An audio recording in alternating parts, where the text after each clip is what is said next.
इस वीडियो में हम बात करने वाले हैं 6 मोस्ट इंपॉर्टेंट कैंडलस्टिक पैटर्न के बारे में जिन्हें हर एक बिगनर ट्रेडर को पता होना चाहिए। Bullish rejection candle, bearish rejection candle, morning star candlestick pattern, evening star candlestick pattern, bullish engulfing और bearish engulfing. Generally beginner trader सिर्फ कैंडलस्टिक को देखकर ट्रेड में एंट्री लेते हैं। अगर आप ऐसे करते हैं तो आप कभी भी प्रॉफिटेबल नहीं हो पाएंगे, क्योंकि चार्ट्स पर सिर्फ कैंडल का फॉर्मेशन इंपॉर्टेंट नहीं होता। जब तक आप उस कैंडल को प्राइस एक्शन के साथ नहीं जोड़ेंगे तब तक आपको रिजल्ट नहीं मिलेगा। इस वीडियो में हम एग्जैक्टली यही जानने वाले हैं कि इन सभी 6 कैंडलस्टिक पैटर्न को कैसे सपोर्ट और रेजिस्टेंस, सप्लाई और डिमांड, कैंडल के बनने के पीछे की साइकोलॉजी, कब कैंडल को ट्रेड करना है और कब कैंडल को ट्रेड नहीं करना है, यह जानेंगे।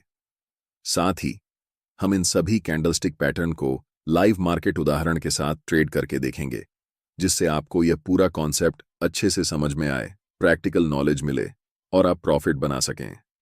तो चलिए वीडियो को शुरू करते हैं और सबसे पहले रिजेक्शन कैंडल्स की बात करते हैं।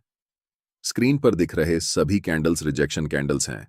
अब आपको दिख रहा होगा कि इनमें बहुत सारे कैंडल्स जैसे हैमर कैंडल, इन्वर्टेड हैमर या फिर शूटिंग स्टार कैंडल शामिल हैं।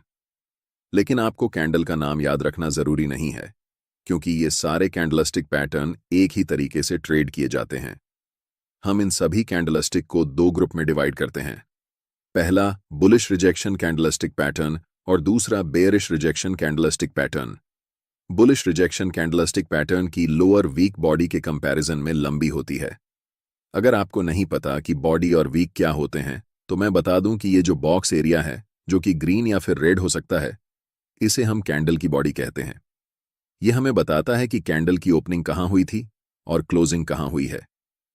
कैंडल के ऊपर और नीचे जो आपको यह लाइन दिख रही है, इसे हम वीक कहते हैं, जो हमें कैंडल रेंज के बारे में बताती है, प्राइस कितना ऊपर तक गया और कितना नीचे तक।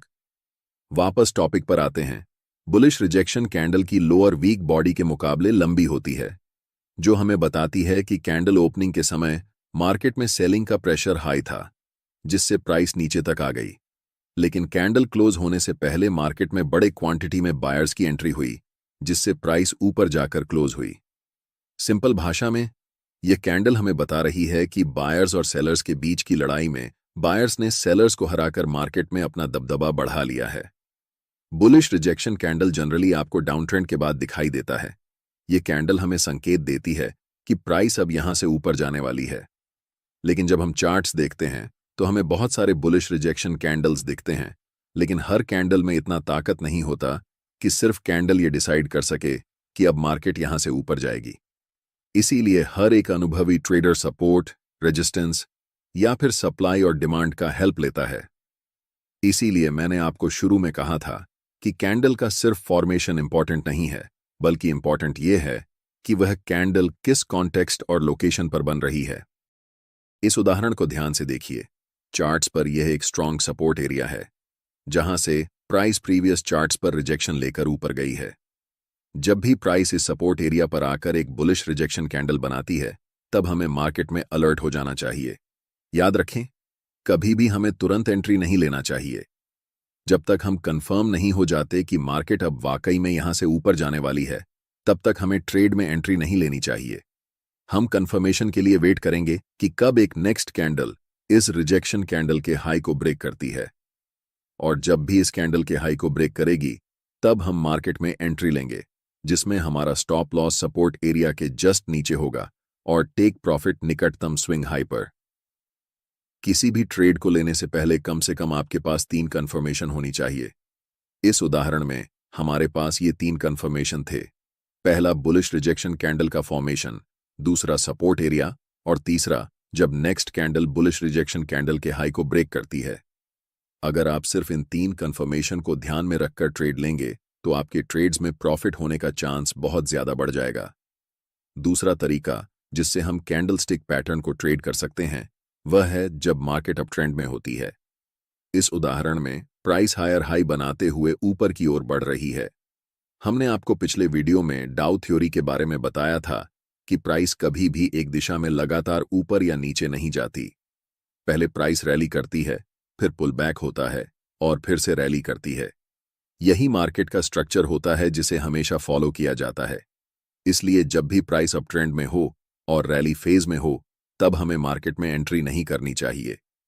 हमें वेट करना चाहिए कि प्राइस कब पुल बैक लेती है, और जब पुल बैक पर हमें कोई बुलिश सिग्नल दिखता है, जैसे इस केस में हम बुलिश रिजेक्शन कैंडल की बात कर रहे हैं, इस पुल बैक के ऊपर हमें एक ट्रेंड लाइन ड्रॉ करनी है, और जब चार्ट पर हमें बुलिश रिजेक्शन कैंडल दिखे, तब हमें अलर्ट हो जाना चाहिए। याद रखें, अभी हमें ट्रेड में एंट्री नहीं लेनी है। जब भी अगली कैंडल ट्रेंड लाइन को ब्रेक करके उसके ऊपर क्लोज होती है, तब हमें मार्केट में एंट्री लेनी है। पिछले वीडियो में हमने डिटेल में बताया था कि मार्केट में फिबोनाची टूल का कैसे इस्तेमाल किया जा सकता है। इसमें हमने बताया कि इस टूल का उपयोग करके आप ट्रेड में एंट्री और एग्जिट कैसे कर सकते हैं। इस तकनीक को आप तब इस्तेमाल कर सकते हैं जब प्राइस अपर ट्रेंड या डाउन ट्रेंड में हो। एंट्री के लिए हम फाइबोनाची रिट्रेसमेंट का उपयोग कर सकते हैं, और ट्रेड से एग्जिट करने के लिए, अपना टारगेट सेट करने के लिए फाइबोनाची एक्सटेंशन का इस्तेमाल कर सकते हैं। अगर आपने वह वीडियो नहीं देखा है, तो इस वीडियो को देखने के बाद उसे जरूर देखें, जहां हमने डिटेल में बताया है कि यह टूल क्या है, ट्रेड में एंट्री कैसे ली जाती है और एग्जिट कैसे लिया जाता है, सब कुछ ए से जेड तक। फिबोनाची एक्सटेंशन में हमारा टारगेट इस प्राइस पॉइंट पर आ रहा है, इसलिए हम यहां तक अपना टारगेट रखेंगे। मैं चाहता हूं कि आप ध्यान से देखें कि इस चार्ट पर क्या होने वाला है। प्राइस लगातार ग्रीन कैंडल बनाते हुए ऊपर की ओर जाती है और हमारा टारगेट हिट हो जाता है। मैंने जो आपको इतना सारा चीज बताया, इससे आप सिर्फ बुलिश रिजेक्शन कैंडल में ही नहीं, बल्कि जितने भी प्रकार के बुलिश कैंडल्स होते हैं, जैसे morning star, bullish engulfing, hammer candle आदि, सभी कैंडलस्टिक पैटर्न्स के साथ इसे अप्लाई कर सकते हैं। अब इसके ठीक उलट हम बेयरिश रिजेक्शन कैंडल को ट्रेड करना सीखते हैं। इस उदाहरण को ध्यान से देखें। चार्ट पर यह एक पोटेंशियल रेजिस्टेंस एरिया है, जहां प्राइस पहले रिजेक्ट होकर नीचे की ओर आई थी और फिर से वापस उसी लेवल के पास प्राइस जा रही है। हम वेट करेंगे कि कब प्राइस इस रेजिस्टेंस एरिया पर एक बेयरिश रिजेक्शन कैंडल बनाती है। कैंडल के फॉर्मेशन के बाद जैसे ही अगली कैंडल उस कैंडल के लो को ब्रेक करेगी, तब हम मार्केट में सेल पोजीशन के लिए एंट्री लेंगे। यहां भी हमारे पास 3 कंफर्मेशन हैं। पहला, कैंडल का फॉर्मेशन। दूसरा, हमारे पास एक स्ट्रॉन्ग रेजिस्टेंस एरिया है। और तीसरा, जब बेयरिश रिजेक्शन कैंडल का लो ब्रेक होता है। इसलिए इस ट्रेड में एंट्री करना हमारे लिए कम रिस्की है, और यहां पर हमें प्रॉफिट होने के चांसेस ज्यादा हैं। अगली उदाहरण में प्राइस लोअर लो बनाते हुए नीचे की ओर जा रही है, जिसका मतलब है कि प्राइस क्लियरली अभी डाउन ट्रेंड में है। ऐसी सिचुएशन में जब डाउन रैली चलती है, तो हम उसे चलने देंगे और बीच में एंट्री नहीं लेंगे। हम वेट करेंगे कि प्राइस कब रिट्रेस करके ऊपर की ओर आती है, और जब प्राइस ऐसा करेगी, तब हम पुल बैक के नीचे एक छोटी ट्रेंड लाइन ड्रॉ करेंगे।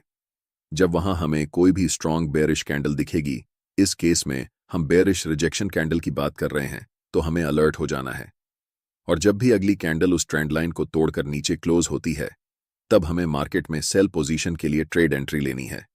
इसमें हमारा पहला टारगेट नजदीकी स्विंग लो होगा, और अगले टारगेट के लिए हम फाइबोनाची एक्सटेंशन का उपयोग कर सकते हैं। अब बात करते हैं बुलिश इंगुल्फिंग कैंडलस्टिक पैटर्न की। ये कैंडलस्टिक पैटर्न 2 कैंडल्स से मिलकर बना होता है, जिसमें पहली कैंडल रेड कलर की होती है और दूसरी कैंडल ग्रीन कलर की। ग्रीन कैंडल का आकार पहली रेड कैंडल से बड़ा होता है। इस कैंडल के पीछे की साइकोलॉजी ये होती है कि सेलर्स मार्केट को डोमिनेट कर रहे थे, जिससे प्राइस नीचे गई। लेकिन एक खास प्राइस लेवल को टच करने के बाद बड़ी मात्रा में बायर्स की मार्केट में एंट्री होती है और प्राइस को पिछले रेड कैंडल के ओपन से ऊपर जाकर क्लोज करती है। इससे यह तय हो जाता है कि बायर्स और सेलर्स की लड़ाई में बायर्स ने मार्केट में दबदबा बना लिया है, जो संकेत है कि प्राइस अब यहां से ऊपर की ओर जाने वाली है। चलिए इस उदाहरण से समझते हैं।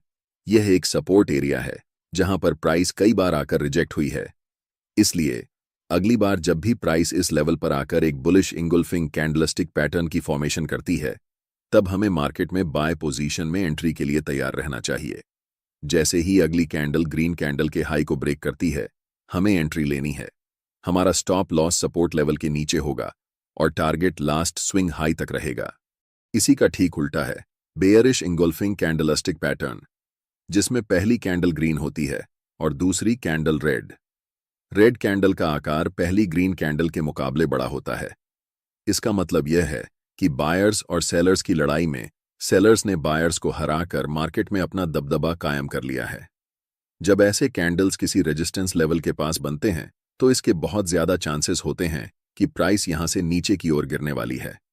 ऐसे समय में जैसे ही अगली कैंडल उस बड़ी रेड कैंडल के लो को ब्रेक करती है, हमें सेल पोजीशन में एंट्री लेनी चाहिए। हमारा स्टॉप लॉस रेजिस्टेंस एरिया के ऊपर होगा और टारगेट सपोर्ट लेवल या फिर रीसेंट स्विंग लो तक रहेगा। अब बात करते हैं मॉर्निंग स्टार कैंडलस्टिक पैटर्न और इवनिंग स्टार कैंडलस्टिक पैटर्न के बारे में। Morning star candlestick pattern 3 candles से मिलकर बनता है, जिसमें पहली कैंडल बड़ी और रेड कलर की होती है। दूसरी कैंडल एक इंडिसीजन कैंडल होती है, जिसमें बायर्स और सेलर्स की लड़ाई बराबर की होती है।